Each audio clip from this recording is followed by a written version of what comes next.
ત્રીજું લક્ષણ કૃષ્ણસ્તદ ભક્ત મહાત્મ ચરિતેષુ અદ્ભુતેષ્વપી દ્રોષ દ્રષ્ટિ રીતિ જ્ઞોયમ અન્ય ચાસુર લક્ષણમ. ત્રીજું લક્ષણ ઓળખવો કેમ, અસુરને ઓળખવો કેમ, તો કે ભગવાન કે ભગવાનના ભક્તોના જે આશ્ચર્યકારી ચરિત્રો છે, આશ્ચર્યકારી ચરિત્રો છે, એમાં પણ જેને દોષ દ્રષ્ટિ આવે, એટલે કે ચરિત્રોમાં શંકા, એ આ બધા હવે ગપઘોડા ચલાવ્યા છે, આવું કઈ થોડું થાય.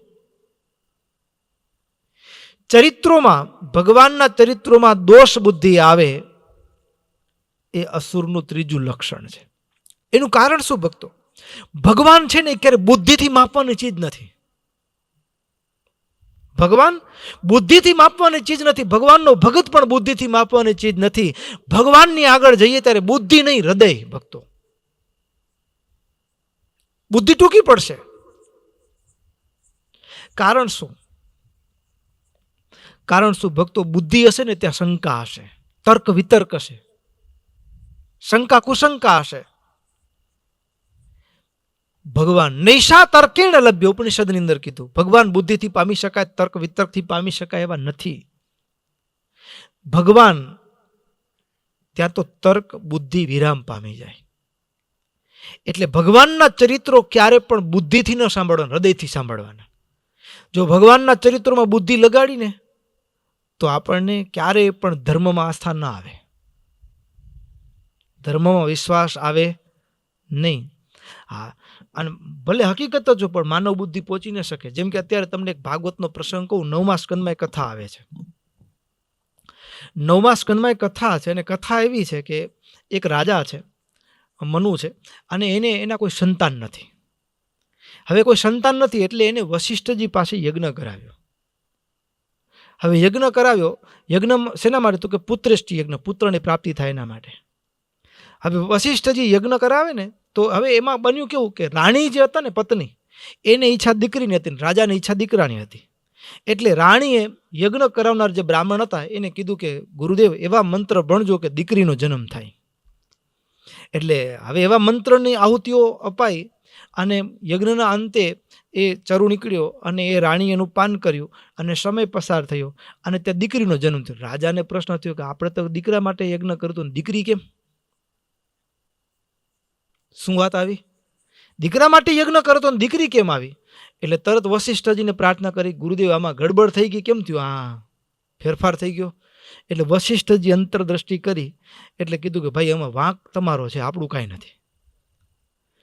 તમારા પત્નીની ઈચ્છા હતી ને પત્ની આવી રીતે યજ્ઞના હોતા એવા બ્રાહ્મણને, વિપ્રને એવી રજૂઆત કરી હતી, એના કારણે તમારી દીકરીનો જન્મ થયો છે. એટલે વળી પ્રાર્થના કરી કે ગુરુદેવ કંઈ કૃપા કરો, મારે દીકરો જોઈએ છે, આ વંશ પેલું આગળ ચાલે. એટલે વશિષ્ઠજીએ પોતાના યોગ સામર્થ્યના પ્રભાવથી એ દીકરીમાંથી દીકરો કરી દીધો. શું કરી દીધો? દીકરીમાંથી દીકરો કરી દીધો. નામ રાખ્યું સુદ્યુમ્ન. દીકરી હતી ત્યારે એનું નામ હતું ઈલા, બરાબર. અને હવે દીકરીમાંથી દીકરો કન્વર્ટ થઈ ગયો, જેન્ડર ચેન્જ. આ માન્યમાં આવે એવી વાત છે. આ બુદ્ધિ તમે દોડાવો તો હવે આ શાસ્ત્રના કથા પ્રસંગમાં વિશ્વાસ આવે? પણ છે સાચું, 100% સાચું છે. શું કામ? તો કે આપણે અત્યારે યંત્ર યુગમાં વસીએ છીએ. કયા યુગમાં વસીએ છીએ? યંત્ર યુગમાં. વચ્ચે તંત્ર યુગ હતો, એના પહેલા મંત્ર યુગ હતો, અને આ જે પ્રયોગ છે એ મંત્ર યુગનો છે.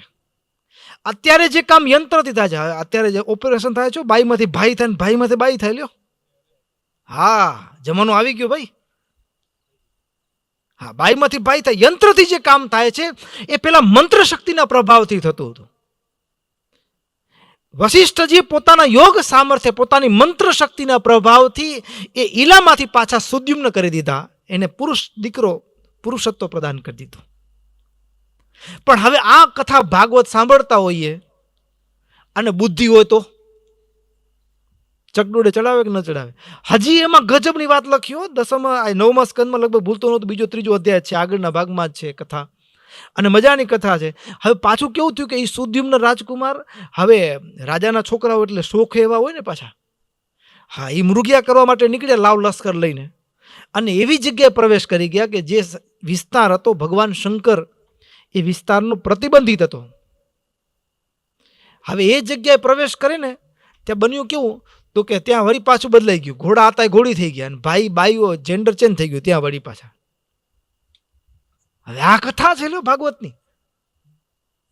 પાછા ઓલો સુદ્યુમ્ન હતો રાજકુમાર, એ પાછો કન્યા બની ગયો ઈલા. આ બાજુ બાપા વાટ જોયો કે છોકરો ગયો ક્યાં, આવ્યો નહીં ઘરે પાછો હજી. અને હું તો નવું ઘર વસી ગયું, લગ્ન થઈ ગયા, એને ઘરે છોકરા થઈ ગયા. આ બુદ્ધિ ક્યાં આમાં કામ લાગેલો? વળી વશિષ્ઠજીને પ્રાર્થના કરી. વશિષ્ઠજી અંતરદ્રષ્ટિ કરી. વશિષ્ઠજીએ કીધું કે ભાઈ આ સુદ્યુમ્ન રાજકુમાર છે એ ભગવાન શંકર એક વખત મા પાર્વતીની સાથે એકાંતમાં રહ્યા હતા, અને એ સમયે પેલા ચિત્રકેતુ રાજા એ ત્યાં અચાનક પહોંચી ગયા, અને એમાં પાર્વતીજીને ક્ષોભ થયો કે મારા સ્વામીનું કોઈ એવું સ્થાન પણ નહીં કે એકાંતમાં બેસીને વાતો કરી શકીએ એવી કોઈ જગ્યા નહીં કોઈ. અને પાર્વતીના મનમાં ક્ષોભ થયો, સંકોચ થયો ને, એટલે પાર્વતી દેવીને રાજી કરવા માટે ભગવાન ભોળાનાથે કીધું કે દેવી આ પુરુષના રૂપમાં એ અહીંયા આવ્યા એટલે તમને શંકા થઈ ને મનમાં, ચાલો તમારા મનમાં ક્ષોભ થાય ન થાય ભવિષ્યમાં એના માટે હવે આજથી આ પ્રદેશની અંદર કોઈ પુરુષ પ્રવેશ કરશે તો સ્ત્રી થઈ જશે. ભોળાનાથને છોડીને એ પ્રદેશમાં કોઈ પ્રવેશ કરે તો પુરુષ, તો સ્ત્રી થઈ જાય. હવે એ વિસ્તારમાં ઓલા સુદ્યુમ્ન ભાઈ ઘૂસી ગયા. બરાબર.